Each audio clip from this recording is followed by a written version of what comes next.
Hey guys, I'm not going to do the usual video today. Uh, this is the first time in a while I've been back on. Just a lot going on. Um, so we started out this year with a bang. Found out my father died 21st of December last year. I was not told until like 2 years after New Year, two days after New Year. That it's been a uh, long couple of weeks. My father's last words were words of hate to me. And I found out he was the one who snubbed me from the will and from his obituary. He never mentioned once he had a daughter. Um, that was pretty painful. Um, so far, I'm having some good days and some bad days. Um, my friends and family are letting me mourn, and it's a hard process just because there was no closure. I didn't get to go to the funeral. I didn't get to say what I needed to say. I found out from my cousin the answers that I needed. I needed to know what happened. And sometimes the answer that we get is not the answer that we want. Fortunately, some people at the service remembered that he had a daughter and asked where it was. I can handle it very gracefully. So he said that it wasn't around the corner and that I've been not feeling well with my operations. Had 25 major operations since the year 2000. I'd say 17 alone on my feet. So it is, a good uh, story, so to speak. I feel really worn out. Um, there's no sense of closure, but family just is keep on saying that it will get better. Right now, I feel like I'm so broken that I won't get better. Um, it's so hard to realize his last words were words of hate. I can't tell you how important it is to not let your last words be of anger because you don't know if you're going to see that person again. Now I have to struggle with the grieving process. Hopefully, it's going to get better soon. I mean, it's affecting my life. I've been trying to stay busy. Because when I'm busy, I don't think of what happened. Um, now I'm in bed for 2 days because I threw my back out. Um, so I feel really alone today. And I know that's part of the process. Um, know that you're not alone if you are going through grief, especially with the death of a parent. Um, my father was never there for me, um, but I didn't think he would do this to me. I think that's why I'm hurting so bad because the obituary, of course, he had pictures of his wonderful granddaughter and his wonderful son and daughter-in-law, but I'm nowhere. And I feel just really, my heart feels like it's been torn out, especially when I have time to think about all this. Um, I don't know. I don't know how long to mourn, but I've been looking up some stuff and it says there's no time limit on mourning. It's just whenever you feel better. So don't feel bad about how long you're supposed to mourn and this and that. Because really it doesn't matter. It's what feels right for you. Um, I've had several deaths in the family, and they all took certain amounts of time to grieve. My grandmother died on Valentine's Day before my husband and I got married. And so on Valentine's Day, I get a little more quiet and get a little more sad. At least I kind of had closure with her. Um, And my husband took me to that funeral. But with my father, you don't think about your parents dying, and you have to eventually. You just never think it would happen that quick. Apparently, he had a stroke because of the treatment he was receiving. And also, the second scan showed that he was in remission, but what it did not show is that the cancer had gone to his brain. I found out his last days were pretty painful. He kind of went downhill very quickly. In a way, I feel very guilty because, the fact that he did suffer, and for years I wanted him to be gone. Maybe that's why I feel so bad also. Um, like I said, I've dealt with grief for a long time. I've had suicides, I've had death, and for years we think we want somebody gone, and then when it finally happens, you have all these different emotions. You go through the anger, you go through the sadness, you go through the confusion. Um, it's really hard, and you have to realize that it's normal to feel these things. Um, I think the anger is what I feel now. I think it's going to help me to talk about all this on here. I don't care if anybody's watching or not, because for me, it's going to feel better to get it out. And if I don't, I'm just going to be stuck where I am right now. And I don't want to be stuck. I don't want my father to have that control over me. Um, I know that I was a disappointment to him, um, because I didn't follow life the way he wanted me to follow. And it was his way or the highway. Kind of like with my brother. If you don't do exactly what he says, he doesn't care about you. And that kind of hurts. But I realized that it's not my fault. These people were selfish, and I'm worthy of love and time and attention. Right now, it's very hard for my husband to see me in such pain and confusion and anger. Um, but when we have our good days, it's really good. Um, I hope, like, within a week or so, I'll feel a little bit more normal. I got off Facebook. It was just too negative, and I don't need that kind of negativity in my life. I have enough going on, and I have to think of the positive. Um, right now, I've got so much things in the fire. The last thing I can think about is Facebook. Thankfully, on my friend's channel, I do have a lot of support. Um, they know who they are. And I am so grateful for my online community um, of YouTube. Even though I don't get views, my sister's page gets views, and her online uh, friends are really, really supportive. And right now I need that because I feel like a really big hole in my heart.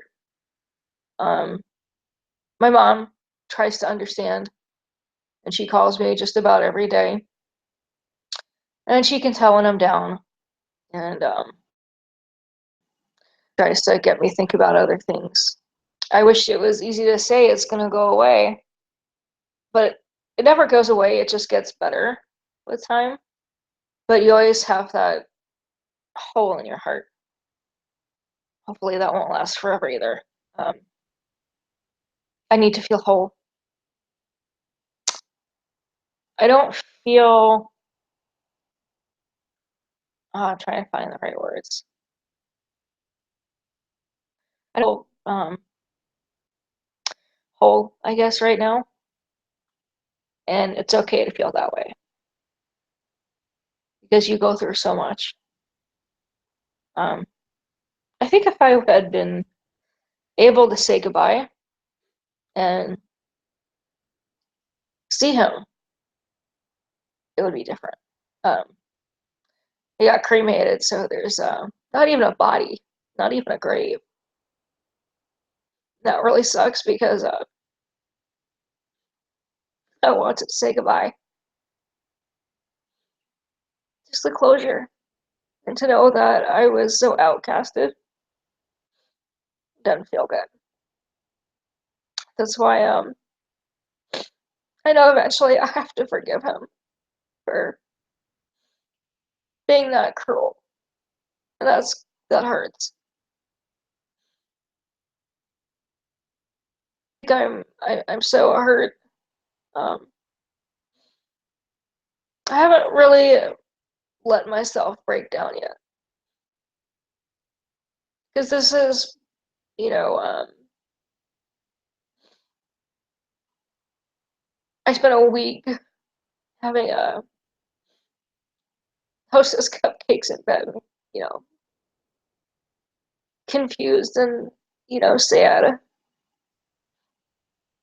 And I discovered working around the house and being a housewife helped because I didn't have time. I didn't have time to eat. I didn't have time to think. And I hurt myself by doing all that. And so now I'm in bed. It's been my second day in bed.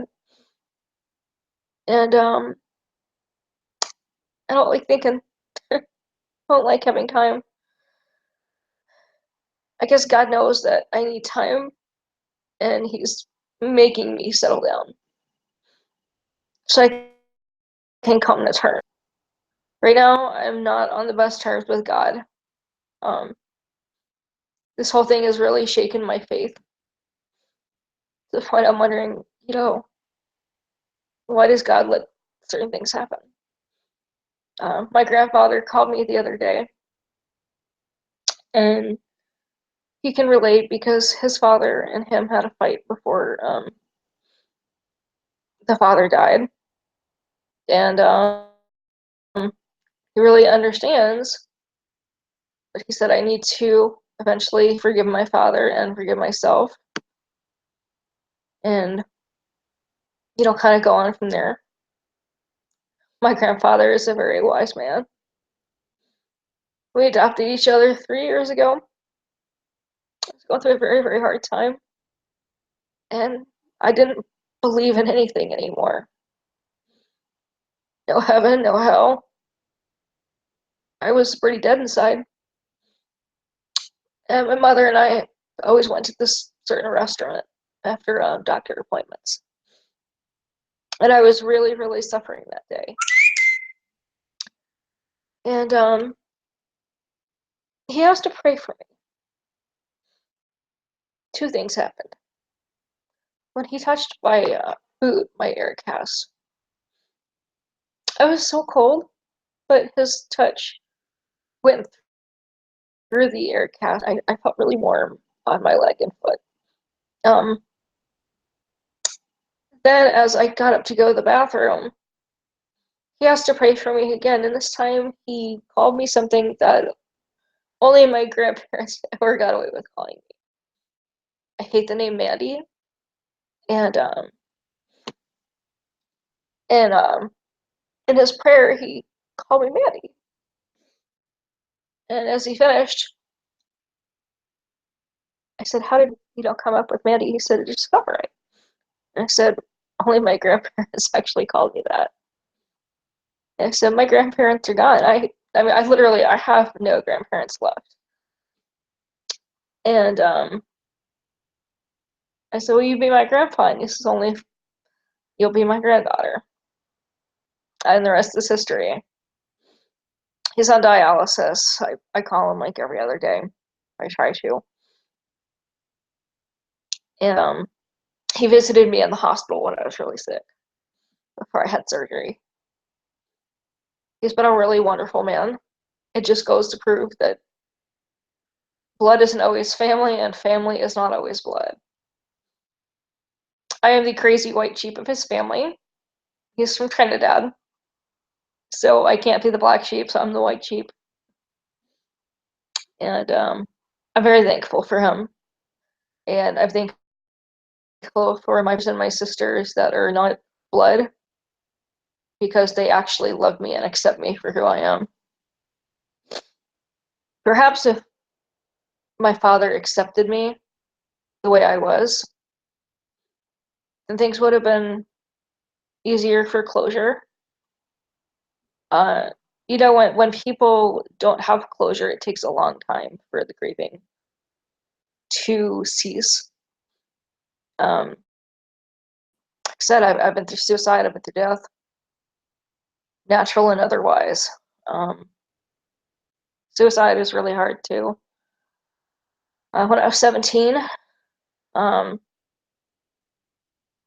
my mother's long-term boyfriend had taken his life. He abused me every day from 13 to 17, 24/7. Not sexually, but physically and emotionally. I get smacked time, I get hit, military punishment for 7 years. I wish this man dead. When he finally died, it was such a blow. Because I knew that he was going to die from what he said to me last. And my experience is that anytime somebody says this phrase, somebody is bleeding, dying, or dead. So it really set off my alarm bells. And he told me he would see me again.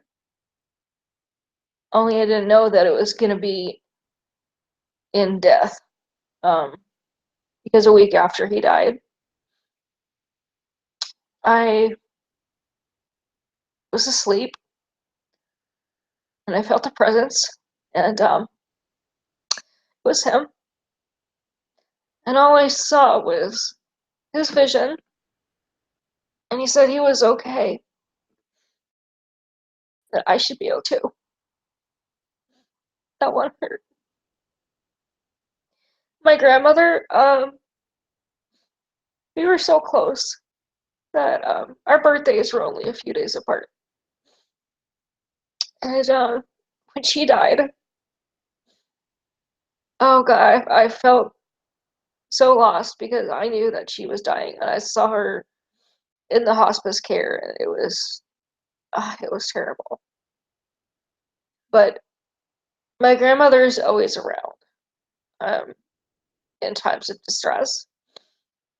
Whenever the medics have been working on me, or something really bad has happened and I'm in the hospital, I see her in the corner of my room.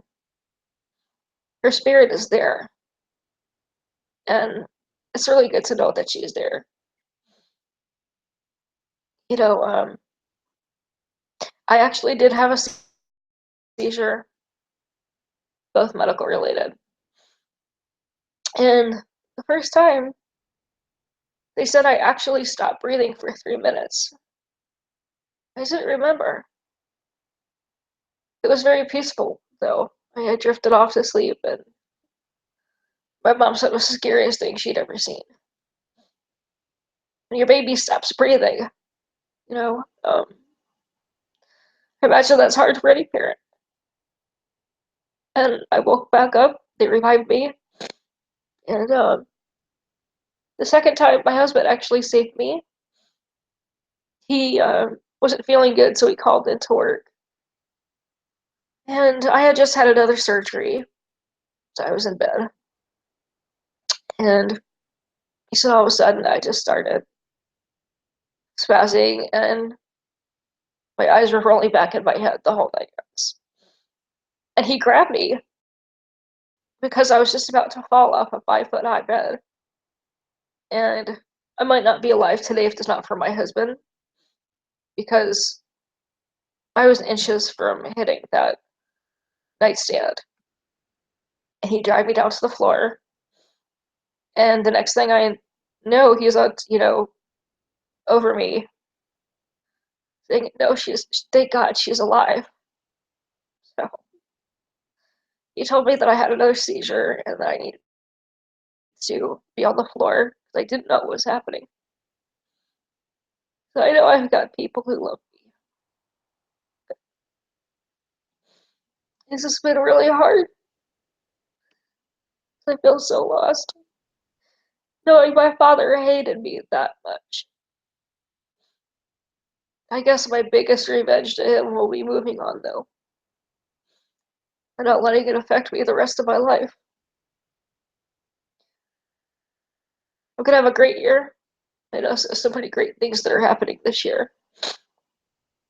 But I just gotta move past this pain because it's turning into physical pain, not just emotional now. Um, this really sucks. Like I said, I don't know if anybody's gonna even watch this, but if they do, just know that you're not alone. And even if you talk to family, you talk to friends, keep on talking. Don't bottle it up inside because it's the worst thing you can do. It'll make you sick physically, and it'll just hurt so bad emotionally. Don't keep it in. Just talk about it, talk about it, talk about it until you can't talk anymore. And then wrap more. Your real friends and family are gonna let you talk. They're gonna understand. So I'm grateful for who I do have. And I think that's it for now because I'm getting pretty tired. Oh, I just want to say God bless all of y'all. And if you are going through the grieving process, leave me a message and I promise I'll get back to you. Um, I'm sorry if this wasn't the regular video about bullying. Um, but sometimes you just need to deviate from the original plan and talk about something else. I'm gonna go ahead and go, and I'll talk to y'all soon.